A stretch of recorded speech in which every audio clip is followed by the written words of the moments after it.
Have you ever judged someone in a single moment, only to realize later they were the only one who did the right thing? Today's story doesn't begin with a hug. It starts with a push. A gentle, firm push from a woman who saw what no one else did. That a child in chaos doesn't need sympathy. He needs someone to believe he can rise above it.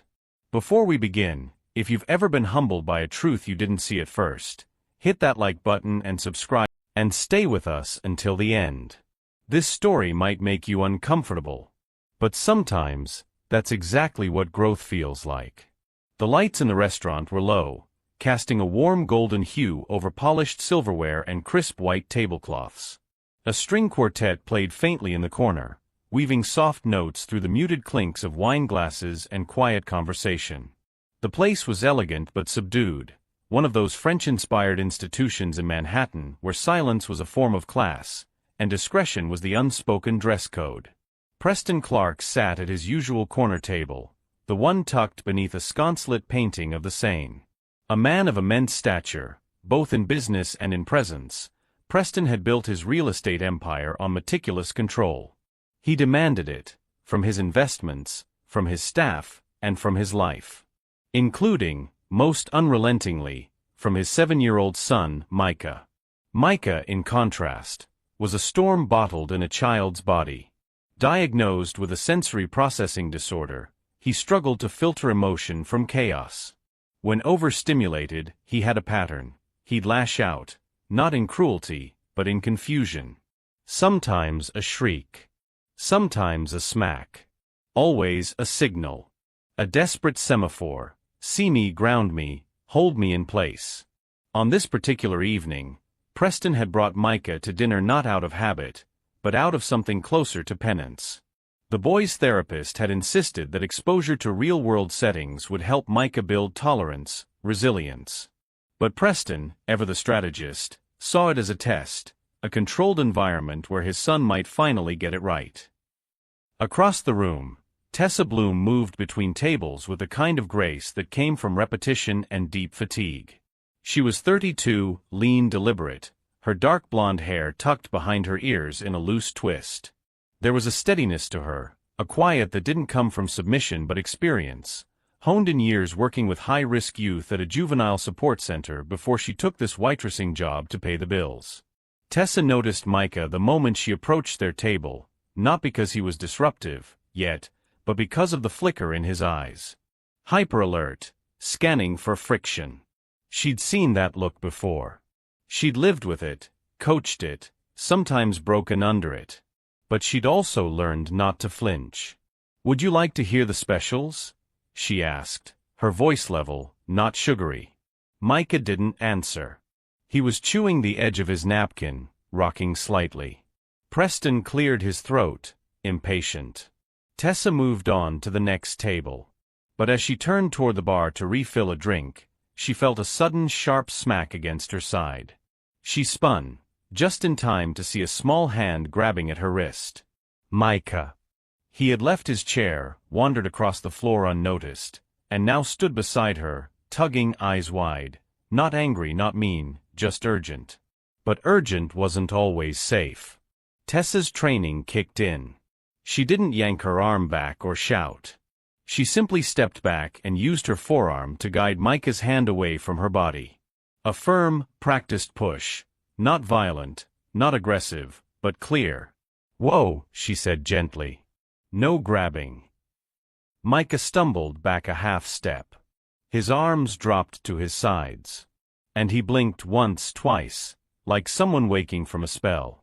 For a moment, he just stood there, still processing. The restaurant had gone silent. Preston was already out of his chair. His napkin fell to the floor as he moved toward his son.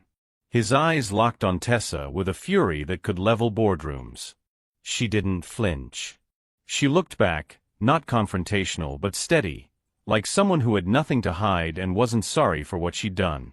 Micah remained standing. He didn't cry. He didn't run. He looked at Tessa, then down at the floor. Then slowly, he turned and walked back to his table, climbed into his seat, and sat. Preston hovered behind him, His jaw clenched so tightly the muscles in his neck twitched. The quartet kept playing. Glasses clinked again. But a current had moved through the room, sharp and electric. Tessa exhaled and turned toward the bar, her pulse steady. She had seen this before. But she hadn't expected to see it here. Micah didn't fall hard. The push had been light, more redirecting than repelling, measured, like a nudge in the right direction rather than a punishment. His small sneakers slid half an inch across the lacquered wood floor, and he caught himself before tipping further. But something did land. Not on the floor, on his face. His eyes flickered, wide and blinking, not from pain, but from recognition. He had expected resistance, maybe even yelling. Instead, he got firmness. Boundaries. Not fear. He took a step back. Then another. He didn't wail. Didn't scramble to reclaim contact or escalate to louder signals. He simply stopped. It was the first time in his short life that someone had told him, with their body and not their words, "I see you, but I won't let you hurt me to prove it." Tessa stood still. She crouched slowly, bringing herself down to Micah's eye level, careful not to crowd him. She knew how crucial distance was, how it could either shame a child or empower them depending on the tone behind it. She didn't soften her voice into baby talk. She didn't ask if he was okay. She just said, low and even, so only he could hear. "You don't need to grab people to be seen. I already see you." It hung in the air for a beat. Micah looked at her, really looked at her. His mouth twitched, not quite a frown, not quite confusion either. There was something unsettled in his face, like he wasn't sure whether to retreat or stay. But he didn't bolt. He didn't scream. Instead, he turned his head and looked toward his table. And then, quietly, he walked back. Tessa didn't follow. She didn't smile or nod at her own effectiveness. She stayed where she was, letting the space between them remain sacred, proof that the moment wasn't about control or dominance. It was about clarity. From his seat, Preston watched the entire exchange, his posture rigid, hands balled into fists at his sides. His son had just been pushed by a waitress, and now she was crouching in the middle of the restaurant like some amateur child psychologist. Every nerve in his body demanded escalation, action, consequence. But Micah had listened. And not just that. He had obeyed. The boy sat quietly in his chair, his fingers now twisting the cloth napkin instead of reaching for anyone's wrist. He wasn't calm, but he was present. More present than Preston had seen him all week. Preston narrowed his eyes. His mind was already spinning, liability, optics, public setting. He would demand a formal apology. He would speak to the manager. He might even have her fired. Tessa stood up slowly and resumed walking, her path looping behind the counter where she refilled a water glass as if nothing had happened. Her hands were steady. Her shoulders didn't twitch. She didn't scan the room for approval or dread. She knew what she'd done. And she knew it had mattered. Some patrons went back to their meals. Others still glanced toward the table in the corner, the one with a powerful man and the boy who had returned to stillness without a scream. It was subtle, but they knew something unusual had just happened. A disturbance, yes. But not the kind that broke things. The kind that revealed something. At the bar, one of the junior waiters leaned in to whisper, "Aren't you worried he's going to make a scene?" Tessa didn't answer right away. She poured the water, wiped the rim of a glass, and set it gently on a tray. Then calmly she replied, "Sometimes the best thing you can do for a kid is let them feel the no." The waiter blinked. He didn't get it. But Micah, across the room, sat with his legs crossed under the table, hands in his lap. And he wasn't moving. Preston Clark's footsteps echoed as he crossed the dining room, cutting through the quiet tension like a blade. The restaurant's atmosphere, once measured and serene, now crackled with invisible electricity, every glance, every still fork, waiting for his next move. He wasn't a man who raised his voice in public. He didn't need to. Power, when fully realized, never shouted. It suggested, it implied, and most often, it frightened without lifting a finger. He stopped a few paces from Tessa, who was standing calmly by the service station, folding a napkin with exacting care. She didn't turn, didn't flinch. But she knew he was there. "You assaulted my son," Preston said, his voice low but laced with steel. Tessa didn't respond. She finished folding the napkin, set it gently on the stack, and looked up. Preston didn't blink. "He has a diagnosed emotional disorder. Your reaction was reckless. I could press charges." Behind him, the restaurant manager, Robert, hurried over, face already pale. "Mr. Clark," he said, breathless, "I'm terribly sorry. I had no idea there was an incident until just now." "There was an incident," Preston growled. "She laid hands on my son. A child. A disabled child." Tessa turned slightly. "He laid hands on me first." Robert flinched, clearly wishing she hadn't said that out loud. But Tessa didn't backpedal. She stood firm, arms at her sides, eyes steady. "He grabbed me," she continued. "I redirected him. I didn't hurt him." Preston took a step closer. "You think it's your place to decide how to discipline my son?" "I didn't discipline him," she replied. "I set a boundary." Robert cleared his throat nervously. "Tessa, why don't we step into the back and talk?" "There's nothing to talk about," Preston interrupted. "I expect immediate action." There it was, immediate action. The phrase that turned careers into footnotes. Robert swallowed. "Of course, Mr. Clark. Tessa, I'm going to have to ask you to take the rest of the evening off. Effective now." Tessa didn't react. No gasp, no protest. She reached for her apron, untied it in one smooth motion, and laid it neatly on the countertop. Robert hesitated. I'll be in touch about next steps." "Don't bother," she said. Preston stood, waiting. He wanted something more. An apology, maybe. A stumble. A crack in her calm that would justify his anger. Instead, she looked him straight in the eye and said without a tremor, "Your son doesn't need people who'll tolerate him. He needs someone who believes he can control himself." The words didn't shout. They didn't accuse. But they landed like a hammer on wet concrete. For a moment, Preston's mouth opened, but no sound came out. It wasn't defiance that caught him off guard. It was clarity. He'd heard 1,000 apologies from 1,000 professionals who'd worked with Micah. He'd heard excuses. Patience. Over-accommodation. But never this.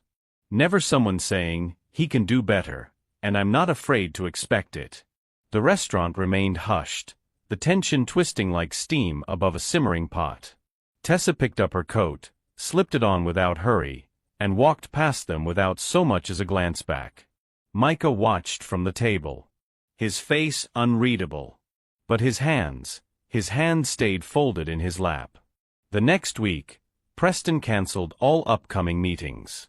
He told his secretary he needed time for the boy, though he said it with the same tone he used for restructuring a failing division, begrudging, clinical, detached. Micah, for his part, had gone silent. Not tantrum silent, not sulk silent. Just still. He refused to go to therapy. 3 different therapists came and went in those days. Each one met with the same unbroken wall of silence. He wouldn't look at them, wouldn't respond. When one gently offered to play a card game to open conversation, Micah tipped the deck over, cards fluttering across the floor like leaves, and walked away. "I don't want new people," he whispered later to no one in particular, sitting on the windowsill of his room. "New people don't know the rules." Preston didn't know what that meant. He didn't ask. Instead, he brought in a new tutor. A young woman with glowing credentials, all smiles and soft language, trained to work with exceptional learners. She was patient, gentle, appropriately affirming. And yet, within the first hour, Micah did it again. He slapped her hand, not hard but deliberate, when she reached to adjust a pencil in his grip. It was a familiar pattern. Test the boundaries. See if they held. The tutor, startled, instinctively put her hand up, not to strike, just to stop the movement. A reflex. A small, self-protective push. And that's when it happened. Micah's whole posture collapsed inward. He backed away from the desk, sat down on the rug, arms wrapped tightly around his stomach. He rocked gently, then whispered, more to the air than to anyone else. Not her. The tutor, confused, froze. She hadn't raised her voice. She hadn't scolded him. Preston, who had been half watching from the hallway, entered slowly. "What did you say?" he asked. Micah didn't answer right away. He kept his eyes low, fixated on a thread unraveling in the carpet beneath his feet. Preston crouched next to him. "Who do you mean?" "Not who." Micah blinked. His voice was fragile but clear. "The one who said no." The words landed with a weight Preston wasn't prepared for. He stood, walked to the window, and stared out at the skyline he had shaped with his bare ambition, now blurry behind the frost of doubt forming in his chest. Micah hadn't asked for affection. He hadn't cried for comfort. He missed a boundary. He missed a line held firm. He missed her. Preston sat alone in the back office of the restaurant, a room rarely used except for staff scheduling and inventory reports. Tonight, however, it served a different purpose. The security footage was already queued up. The manager had reluctantly provided it after a brief, nervous exchange, mumbling something about internal use only. Preston didn't care. He was past caring about optics or protocol. The monitor flickered to life. There it was, the precise moment, caught in high definition. Micah stepping forward, his small hand reaching out, smacking into Tessa's side. Tessa flinching, but barely. Her arm lifted, not in anger, not in fear, but in intention. Controlled. Clear. She redirected him, not even a full step, just enough to establish space. Then she crouched. The camera, fixed from above, couldn't catch her words, but it saw her posture. The way her shoulders softened, her head dipped, her eyes locked onto Micah's as he stepped back. Preston paused the footage. He watched her face. There was no malice there. No frustration. Just focus. Compassion sharpened by experience. He pressed play again. Micah stood still. Then walked back to his seat. Preston leaned forward, elbows on his knees, staring at the screen like it might offer answers to questions he hadn't yet formed. The footage looped again. This time, he let it run until Tessa turned away, resumed her duties as if nothing had happened. He pressed pause once more, just as she reached the counter, took a breath, and picked up a pitcher of water. It was unsettling. Not because it was brutal, but because it wasn't. Because it worked. A knock came at the office door, tentative. Preston didn't respond at first. The door creaked open anyway, and a young man poked his head in, one of the kitchen staff, no older than 20, wearing a flour-dusted apron and a ball cap turned backward. "Sorry, Mr. Clark," the kid said. "Didn't mean to interrupt.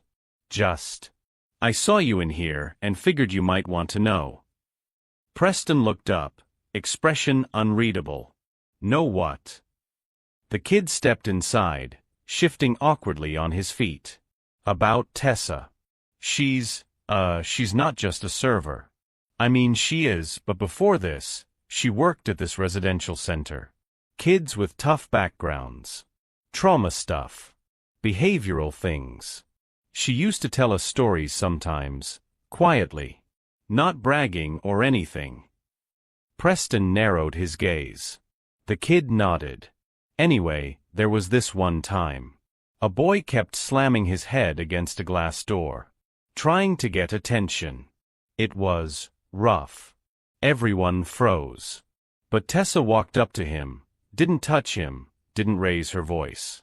Just said, I won't let you hurt yourself to be seen. He paused. And the kids stopped. Preston's lips parted slightly, but he said nothing. She's got this way, the kitchen worker continued, of making kids believe they're worth more than the noise they make. That they can be in control. A long silence stretched between them. Then Preston, almost absently, turned back to the monitor. The screen was now frozen on Tessa's profile as she moved across the dining room, composed, alert, unshaken. He exhaled. It wasn't a sigh of resignation. It was the kind of breath you take when something old and rigid inside you begins to crack, not enough to collapse, but enough to feel the air coming in. You can go, Preston said quietly. The kid left. Preston sat there, staring at the paused screen for a long while, the words echoing in his head. I won't let you hurt yourself to be seen. And now, somehow, it wasn't just about Micah. The community library sat on a quiet street corner between a laundromat and a dentist's office, the kind of place where the fluorescent lights buzzed softly and the scent of paper mixed with faint cleaning spray. The front desk was manned by a volunteer with a knit sweater and a warm smile, but Preston Clark didn't come for a book or a brochure. He came for her. Tessa Bloom stood near the children's reading nook, stacking donated picture books onto a shelf labeled, "Gently Used." She wore a loose-fitting cardigan and jeans, hair pulled back into a messy knot. She didn't look up when the door chimed.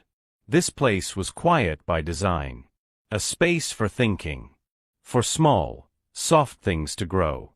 Preston hesitated by the threshold. It wasn't just unfamiliar, it was uncomfortable. He hadn't set foot in a public library in decades. It felt too human. Too stripped of ceremony. But he moved forward, his footsteps soundless on the short carpet, until he reached the edge of her periphery. She noticed him. Of course she did. She turned, not startled, just acknowledging, and let the book she held settle onto the shelf before standing to face him. He didn't speak. No apology. No explanation. He reached into the inside pocket of his coat and pulled out a single folded paper, creased at the corners, worn slightly at the edges as if it had been handled too often in a short time. He placed it on the desk beside her. Tessa glanced at it, then up at him. Still, he said nothing. She slowly opened it. Inside was a child's drawing. The lines were simple, unsteady in some places, but intentional. A tall woman stood upright, hands at her sides, gaze facing forward. Across from her stood a boy, shorter, arms close to his chest. Their hands didn't touch. But they stood directly opposite each other, framed by space. And underneath, scrawled in uneven handwriting.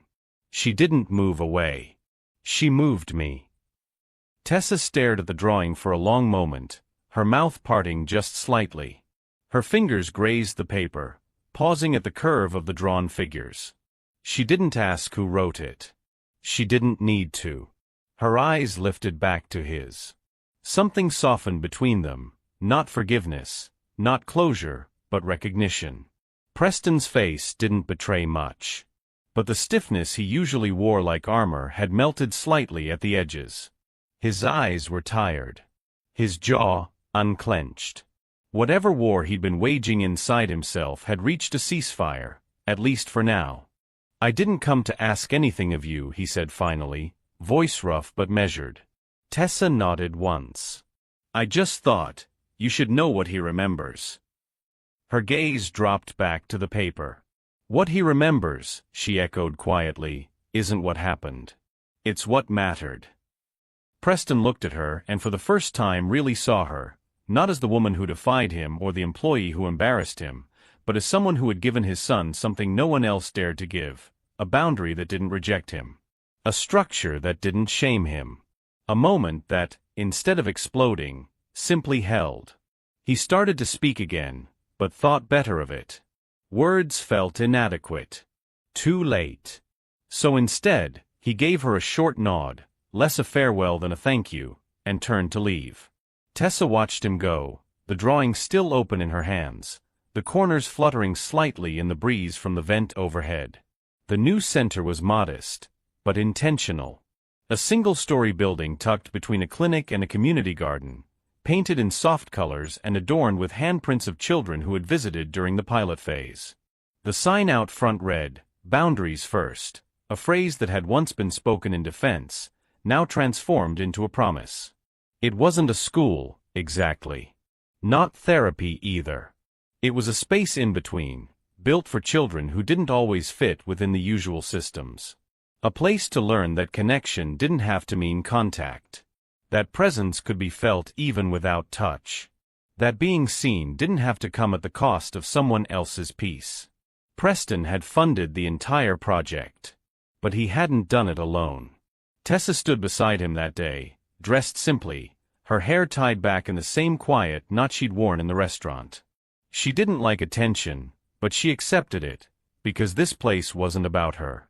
It was about the boy now walking nervously toward the microphone. Micah. His shirt was slightly wrinkled, and his shoes didn't match. He clutched a small paper in his hand, though the words on it were barely visible. He looked out at the crowd, parents, teachers, therapists, donors, and then down at his feet. Preston sat in the front row, hands folded, back straight, face calm, but his eyes never left his son. Micah took a shaky breath. A pause. Then, softly, "I like people, even when I don't touch them." There was a silence, pure and weightless, the kind that folds a room in half. No one moved. Then, applause. Not loud or thunderous, but warm, gentle. The kind of applause meant to hold, not overwhelm. Preston felt his throat tighten. His eyes burned before he could stop them. He tried to blink it away, to keep his composure. But he couldn't. A single tear slipped down his cheek. Not for loss. For recognition. Micah wasn't fixed. He wasn't cured. But he was aware. Of himself. Of others. Of the line between. And that was everything. Tessa glanced at Preston briefly, her expression unreadable, but kind. Not triumphant. Just present. When the applause faded, Micah stepped down and returned to his seat beside her. He didn't need a hug. He didn't need to be told he was brave. He already knew. He sat quietly, folded his paper in half, and whispered to no one in particular. She didn't move away. And this time, no one needed to ask what he meant. Sometimes, the most powerful love is the one that says no. In a world where kindness is often confused with indulgence, this story reminds us that real compassion means holding space without surrendering boundaries. Tessa didn't offer Micah comfort in the way the world expected. She didn't hug him, coddle him, or excuse his pain. Instead, she gave him something far more enduring, the chance to believe he could control himself. For many older adults who have lived through decades of parenting, caregiving, or leading others, the lesson here is clear. We don't protect people by shielding them from discomfort. We protect them by believing they can grow through it. Micah didn't remember softness. He remembered clarity. And Preston, a father so used to commanding results, discovered that letting go of control was the only way to truly connect. We often think saying no will drive others away. But sometimes, it's the first time they feel truly seen. For the child who needs to learn self-respect, for the parent who needs to unlearn control, and for the caregiver who wonders if they're doing enough, this story is a quiet call to trust firmness wrapped in love. And maybe the next time we're tempted to step in and fix, we'll pause, and instead stand steady, giving someone the space to find their own way forward. If you believe that sometimes, the most loving thing we can do is to take a step back and hold the line. Then like this video and subscribe to Justice Reloaded HD. And tell us in the comments, who was the first person to show you that saying no can be a way of helping someone learn to love themselves?